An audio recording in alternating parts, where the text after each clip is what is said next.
What happened while we were away, brought to you by Terror in Dallas. 4 people are shot, 2 are dead at an ICE field office in Dallas, Texas this morning. At least 2 ICE detainees are among the victims, according to law enforcement. The shooter is dead from a self-inflicted gunshot wound, confirmed by Homeland Security Secretary Kristi Noem. FBI Special Agent in Charge Joe Rothrock said this morning there appears to be an anti-ICE motive. I can confirm at this time that the FBI is investigating this incident as an act of targeted violence.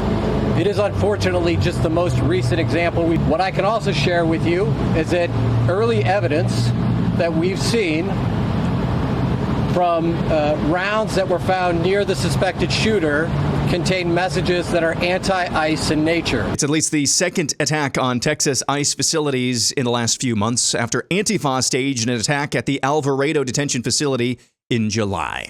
More highlights from Trump's address to the United Nations yesterday while we were on the air, where he rightly pointed out an inconvenient truth to the world's elites. Let us defend free speech and free expression. Let us protect religious liberty, including for the most persecuted religion on the planet today. It's called Christianity. Trump also took aim at the global warming scam. The global warming hoax.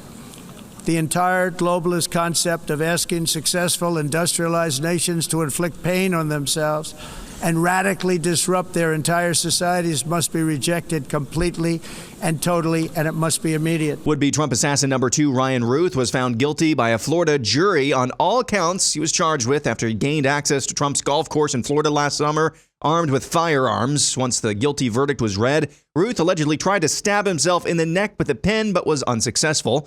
North Carolina lawmakers passed a bill named Irina's Law in their effort to eliminate cashless bail in the wake of the fatal stabbing of that Ukrainian refugee in Charlotte last month. The bill was passed 82-30 in the North Carolina House and now heads to the desk of North Carolina Democrat Governor Josh Stein. In the aftermath of the White House's and the FDA's announcement on Monday, pregnant women should avoid taking Tylenol as acetaminophen is linked with increased risks for autism. Liberal women on TikTok are downing Tylenol by the bottle. In completely unrelated old news, here's a post from 2017 from the official Tylenol brand account saying, quote, "We actually don't recommend using any of our products while pregnant. Thank you for taking the time to voice your concerns today." Again, that was a post from 2017. Jimmy Kimmel returned to air last night. Erica Kirk forgave the man who shot her husband. She forgave him. That is an example we should follow. Yeah.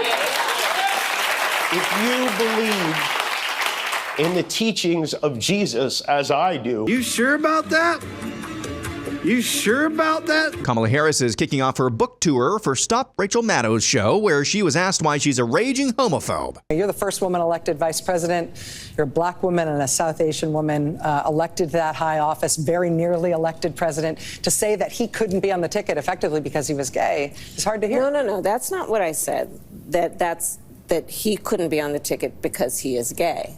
My point, as I write in the book, is that I was clear that in 107 days, in one of the most hotly contested elections for President of the United States, against someone like Donald Trump, who knows no floor,